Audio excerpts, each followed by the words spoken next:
Alors, Ford Mustang en panne depuis 3 mois. Oula, ça fait beaucoup là quand même, non? Alors, bon, c'est des témoignages donc en général c'est assez long. Il nous raconte sa life, Louise. Louis. Donc il est fan de Ford apparemment, hein. Il nous raconte sa life, Ford Galaxy 67, etc. Bon après voilà, on s'en fout un peu de ça. Nissan Leaf d'abord. Il a choisi la Leaf. Les concessionnaires de ces marques se font face à l'Agnon. Chez Renault, on ne connaissait pas trop le produit en 2014. Je suis en revanche tombé chez Nissan sur quelqu'un de bien mieux informé. J'ai donc pris une Leaf en Loa. Les bornes étaient en panne une fois sur deux dans la ville. J'ai dû trouver un moyen pour me recharger depuis chez moi. En hiver, on avait que 120 km d'autonomie. C'était compliqué d'aller ne serait-ce qu'à Rennes ou Brest. On n'avait parfois pas assez de courant pour des trajets imprévus.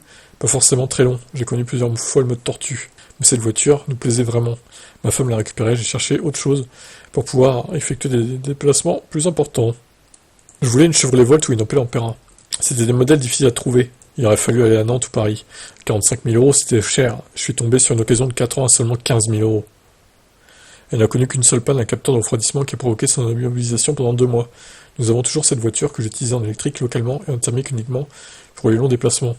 170 000 km aujourd'hui, les plaquettes de frein sont d'origine, j'ai effectué que 2 fois la vidange du moteur. J'ai pas senti de perte d'autonomie.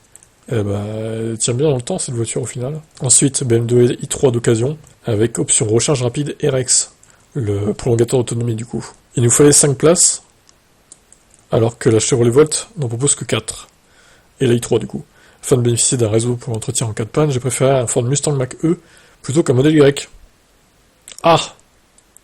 Ça n'a pas réussi. Selon le système du Mach-E, qui a bénéficié d'un reset lors de l'achat, grâce à l'autonomie estimée de 500 km, 3 recharges auraient dû suffire. Donc il est allé à 1200 km de chez lui à Nice, hein, quand même. En outre, j'avais oublié mon badge charge map. Du coup, en payant avec une carte bancaire, j'ai eu une facture de 30 € pour une recharge qui n'a pas fonctionné chez Lidl, 3 débits de 73 € sur mon compte bancaire chez Shell avec une borne défaillante. Et chaque fois 40 € chez Total Energy, où ça ne marchait toujours pas non plus. Putain, l'enfer. Oh. Le temps de retour a été plus long. J'ai mis 4 heures de plus que prévu pour entrer en Bretagne roulant toute la nuit et la matinée. Là, je me suis dit que c'est toujours la même galère aujourd'hui qu'il y a 10 ans. J'étais prêt à lâcher l'électrique. Puis j'ai reçu ma carte Ford pour la recharge et le système s'est étalonné. Le planificateur d'itinéraire s'est jamais planté ensuite. Alors, c'est étonnant parce que quand même, en 2024, les bornes elles sont quand même bien mieux installées qu'à l'époque, il y a 10 ans.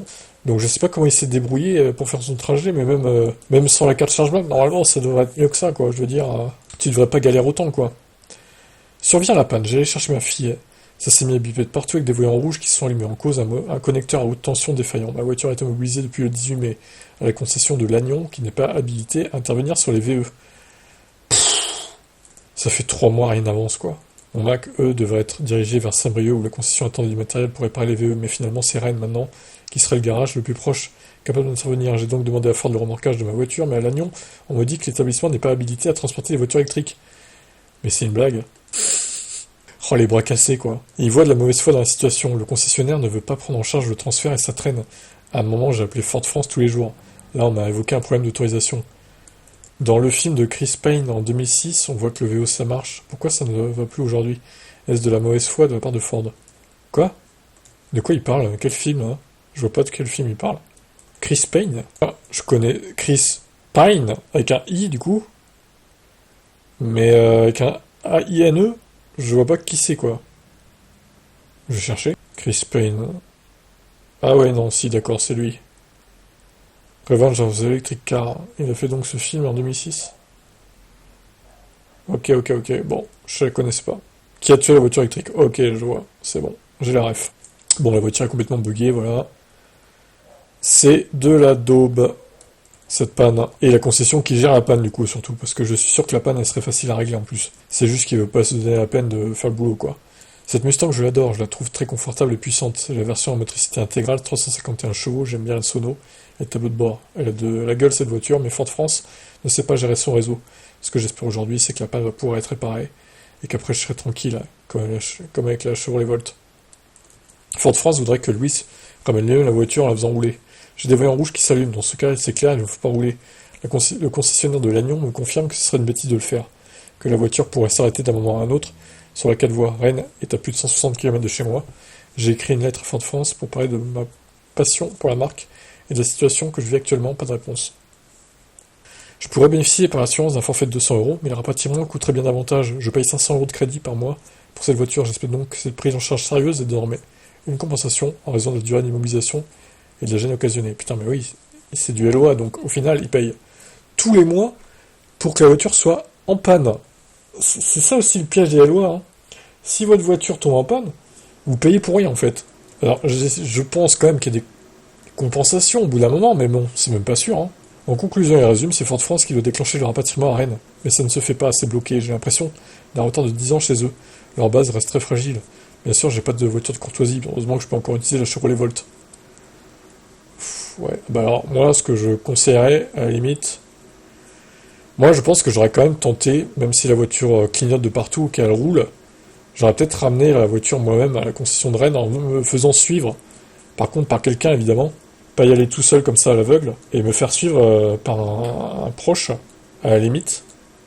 Par exemple, quelqu'un qui pourrait prendre sa Chevrolet Volt, le suit avec sa Ford. Comme ça, s'il tombe en panne, bah, il peut être rapatrié chez lui, et puis la Ford est remorquée, du coup, alors, en espérant à Rennes, du coup, s'il est pas trop loin, s'il tombe pas en panne trop loin, sinon ils vont le ramener à Lannion. Bon, ça serait dommage, ce serait un coup d'épée dans l'eau, mais bon. Honnêtement, ça se tenterait, je dirais, hein. Il roule tranquille, voilà, sur la voie de droite à chaque fois. Il fait pas d'excès de vitesse, il roule à 80 au lieu de 110, parce que j'imagine qu'il y a des voies à 110 là-bas, pour rejoindre Rennes. Donc 80-90, pas plus, quoi. En vrai, ça se tente. Enfin, il y a beaucoup de trucs ouais. Il y a plus les aides à la conduite, quand même. Aide de démarrage, aux côtes indisponibles, assistant pré-collision indisponible, donc ouais, tous les trucs d'anti-collision et tout, ça marche plus, quoi. Ah, je sais pas. Mais là, le truc, c'est qu'on a l'impression que ça reste comme ça, que la voiture, elle bouge pas pendant 3 mois en plus. Elle s'use, la batterie a pas bougé comme ça pendant 3 mois, vous vous rendez compte? J'espère qu'au moins qu'il la recharge de temps en temps. Parce que 3 mois, elle est flinguée la batterie, hein, s'ils l'ont pas rechargée, hein. Là, c'est chaud quand même. Là, c'est chaud, je le plains. Et au final, il aurait pris un Tesla Model Y, je suis sûr qu'il aurait même pas eu de problème. Et que, bah, du coup, voilà, il aurait pu utiliser son véhicule. Mais là, il a fait confiance à Ford, à sa passion pour Ford, malheureusement. Et ça va lui jouer des tours, malheureusement. C'était pas ce qu'il fallait faire, mais bon, il pouvait pas savoir en même temps. Alors, en tout cas, moi, les Ford Mustang, je trouve dommage qu'il ait transformé en SUV déjà, le nom de Mustang, et que j'aime pas trop l'interface. Je trouve les couleurs dégueulasses, je trouve que ça fait trop simpliste et tout. C'est mal fait, je trouve. Après, il aurait fait une voiture normale, une coupée, avec cette forme, pourquoi pas, mais un SUV, c'est un peu dommage. Ça renie un peu le nom de Mustang, je trouve. Après, c'est que mon avis, hein. Mais voilà. Bon, qu'est-ce que vous feriez à sa place? Est-ce que vous tenteriez de rejoindre Rennes, mine de rien, malgré tous les voyants qui s'allument, ou pas? Au bout d'un moment, si ça bouge pas, il va devoir le faire, hein. Je pense, hein. Combien de temps il va attendre encore? Ouais, ciao.